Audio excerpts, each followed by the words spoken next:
My name is Heather Feather. I am the owner of Rare Bird Medicine, and today's topic is Heart of Gold. Do you know that you've got a heart of gold? Do you know that the ocean does not want 4 drops of water? And I got to tell you, since I was knee-high to a grasshopper, I've been, looking out at the world, looking for the outer to reflect the inner that I hold, the love that I know to be the truth, the key, the way, the light, the answer that my mom always reflected back to me. It's like, love is the answer. Love is the answer. I used to keep a rubber band, like a purple organic rubber band around my wrist.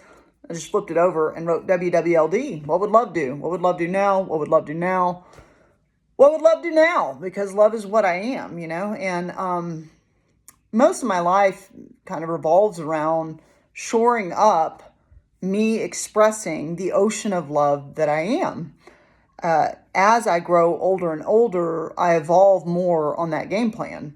As I was younger and in my youth, and as I witnessed a lot of cultural conditioning here at Earth School, there's a tendency where we're looking for the outer to reflect that we're worthy of love, And I used to really have a lot of that behavior. It's like, ooh, I really like this person. Do they like me back? No, they don't. I must be a worthless worm.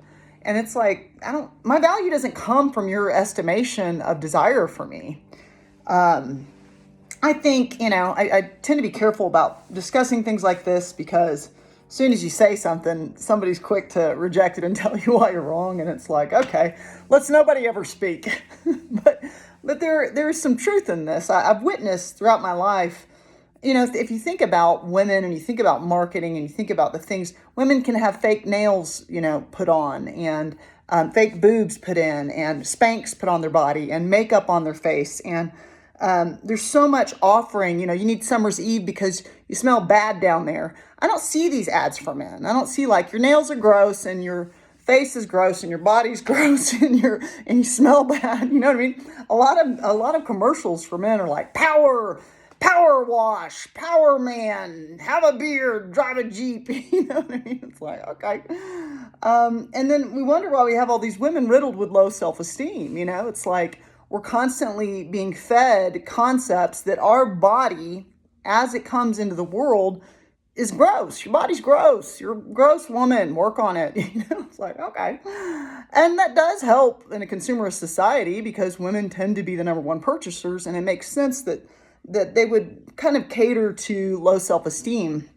But one of the ways I see low self-esteem play out in the undeveloped quality that is present often in youth. There can be some overdevelopment in youth as well, but the underdevelopment that I see is often looking to garner self-esteem based on how others reflect you back to you. Oh my gosh, my friend is being unkind to me. Am I some kind of jerk? Oh, this person I like doesn't like me. Am I unlovable? Oh, it's like so-and-so's mad at me. Does that mean I'm not worth my salt? And it's like, no, it means that they're struggling with judgment. They're struggling with judgment, or they're struggling with. I used to really, really, really, really desire to be well received. It's like, even though I was like, whatever, I'm punk, I don't care. I really did want to be well received because my intent has always been love. And as I've aged more, and as I've watched the truth of my being and the truth of who I am, and as I've truly received the heart of gold that I be, I'm fallible, I'm human, I always will point to that. It's always my goal in these videos to talk about it, to be vulnerable, to let you know my growth edge. I've had a bunch of them, you know what I mean? I've had to learn a lot about the difference between absolute truth and individual truth. And I have faced a tremendous amount of rejection in this life. There's a system that was created through the plant medicine Madre Ayahuasca. Somebody downloaded this system called human design. And in human design, I'm what's called freak to genius. And freak to genius is where you spend half of your life, everyone is like, you're a freak. And then about halfway through, all of a sudden people can hear you and they're like, oh, that's genius. And you're like, I've been saying this for 4 decades. I've been saying this all along. And I'm really grateful for that matrix in my being, because I've had so much rejection that it no longer holds any weight on me. You can reject me. You can not choose me. You can poo poo on my party, if you will. You can be like Jennifer and poo poo at parties. But you're not. It's like there's no one outside of me that can take away the profundity that I know to be true in my matrix. And that's that I have a heart of gold. And that's because I constantly turn my heart back to love and back to offering love. And I do my best to short up. And there are certain places, and I've been talking about it in the past several weeks, where I'm not as loving and warm. An example is I call people love all the time. Thanks, love. Yes, love. I'm always calling people love. Okay, love. Thank you, love. Bye, love. And I do that because I like to remind two-leggeds of what they are. You are a heart of gold. You are the light of love. Whatever you're thinking about yourself through this day, let Heather Feather remind you of what you foundationally be with every breath in every way. You are the light of love. I don't call men love, though. I don't do it. And I want to, but I don't want it to be misinterpreted. You know what I mean? I don't want it to be, it's like, I'm not trying to hit on you. I'm just trying to remind you what you are. I'm not trying to be fresh. And it frustrates me because I do want to call them love. And I think that they could use it just as much as anyone else. But I often don't do it. And I kind of fail that aim of reminding humanity that they are the light of love, because I have concern over like not wanting to give wrong message, and that's really frustrating to me because they're so deserving. So many beautiful gents that I know and engage with, and they're certainly deserving of receiving that message. And so, I marinate a lot on that. Like, can we shift that? Or like, are you being weird? Like, why can't you say it there? Like, why are you tapping on the brakes so hard on that? Another place I've recognized it in me is that, like, often if I have attraction, and depending on the magnitude of the attraction, I will actually withdraw my warmth to some degree because I don't want to be exposed for having interest. And so I'll be colder or less attentive or less, I'll be like more introverted around people that actually really interest me because I don't want to be exposed for my interest. And so it's like, oh, hide. Let me put on a burlap sack and hide in this corner real quick. It's like, Heather, you're such a clown. And so I'm working to maintain intimacy, warmth, closeness, friendliness, eye contact with people that I'm actually interested in knowing, because it's more honest. Even though it makes me feel vulnerable, it's more honest. And so I like to be honest in the truth of my being. The truth of my being is that every day I love everyone around me. I love my work. I love these two-leggeds. I love these four-leggeds. I love the air. I love that insect. Love this plant. Love it that I have a place to stand in space. Thank you for that. Love my limbs and my fingers, my eyeballs and my nose. And I don't want anything in the universe to ever cause me again to be in a space of forgetting the truth that I am a heart of gold.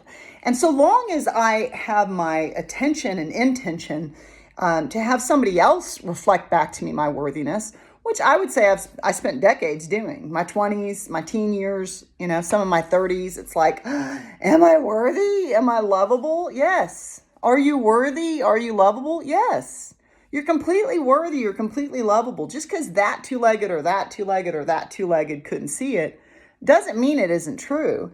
And now I've come more into a space where any of the rejection that I face in this life, first of all, I'm grateful because a no for you is a no for me. Love that story. No, let's say no together. Ready? No. Let me give you some wind to blow you away from me. Fun. Fun. I love it. I'm loving no as much as yes. Thank you for the no, divine allies. I'm sure that wouldn't have gone where I thought it was going to go, And on a lot of levels, I'm at a space of understanding my value to such a degree that it's like, oh, I feel sorry for you. I used to feel sorry for me if somebody had a no. They didn't want to be friends. They didn't want to date me. They, whatever it is, they didn't want to hang out. I would just think, oh, poor pitiful Pearl. Nobody wants to hang out with her. And I just would feel like, oh no, am I not lovable? Did I do something wrong? Do I need to fix something? I'm very self-evaluating. So I would, just kind of stew in like, what did I need to do differently? And I don't ever need to do anything differently. I'm offering Heather Feather. You don't have to like it. That's okay. You're even welcome to judge it. That's okay. But, it doesn't on any level affect my character and my being. I've just come to the grace of a space and an age in which I don't receive my value through other two-legged, very narrow perception of what I be. And now I kind of am like, oh, like in the past several years, I've been talking about all this rejection I've faced. And now I'm in a space where it's like, oh, I feel sorry for you. You had the opportunity to be loved by somebody that's really true, that would have been very true to you and would have been a very honorable and loving, kind woman. And I'm sorry for your loss. You know what I mean? I've had so much death. I've heard I'm sorry for your loss a lot. And I don't know if it just is rolling around in there so much because of all the death. But that's how I feel now when I'm a no for somebody and they've had the opportunity to hold my hand and they go, no. I go, I don't tell it to their face, but I do think it. I'm like, oh, I'm sorry for your loss, and I'm grateful for my gain, because if you very quickly know that I'm a no, fun, good, good, you know what I mean? Good. I keep talking about, I seek that which seeks me. I'm not trying to make a no a yes. I'm not trying to convert anyone. A lot of people in the modern age think justice is getting people to convert to your belief matrix. That's not just. That actually is an abject high horse that you're being on, but an abject rejection of the freedom that we all have to hold our own opinions. And so I'm not trying to change anyone. I'm not trying to convert anyone. I'm not trying to get anything from anyone. I don't need anything. I always say, we don't need anything. You're going to die. You're going to rot off the bone or turn to ash. That's what's around the bend for you. It's the only thing, in fact, you know to be true. And so in the interim, do you recognize the heart of gold that you be? Do you recognize the love that is present in every drop of your sea? And where do you, drop that pure liquid gold for the weighty ball of lead in your own head? And for me, it has been a history of believing that my value is present when others reflect it to me. My value is present. I don't question the bird's value. I don't, this cute little bird or this like awesome crow going, "Rah!" Freaking love the crows and the ravens. It's God's cosmic joke, just hollering at us from trees, like, wake up, two-legged. I don't question the raven's value. I don't question a murder of crow's value. Oh my gosh, they're so precious. I love them so much. I don't look at a four-legged and go, are you worthy of love, you stupid little jerk? You know what I mean? I freaking love the four-leggeds. I love my feathered brethren. I love my fishy friends, my scaly friends, my plants, my insect friends. I love it. I love the whole kingdom of creation of life. And I love you. And I love everything that I look on too. And if you're wondering if you're loved, let me tell you, you're loved. Heather loves you. I don't have any problem loving people. It's part of why I don't like dating, because you have to act like you don't love people to begin. I don't love you. I'm just trying to get to know you. And then in 6 months or a year, I can say I love you. But I can't start from the foundation of what I be, which is love. Yeah, I love you before I even met you, because I love all of humanity, because love is what I am. And I don't like to be out of alignment with the truth of my being, which is that I have a heart of gold that holds the matrix of the juice de la juice, freaking love. The nectar of the gods. I hold the nectar of the gods within me. I hold the nectar of the light of love, the light of my actual truth. And I'm not going to erase it just because you refuse to face it, or you can't see what I be, or you need me to act, inauthentically. No, thank you. I'm going to keep being love. And however fantastic, strange that shows up, fun, you're welcome. Do you recognize the heart of gold that you hold? You have a vast primordial soup and sea of gracious love in your very being. You don't need it to get that from anywhere else. The ocean does not want for water. So is now a good enough time to go ahead and start fully loving yourself, irrespective of how others respond to you. You can always subscribe to Rare Bird Medicine on YouTube, like and comment there. I always love your thoughts. I'm Moon.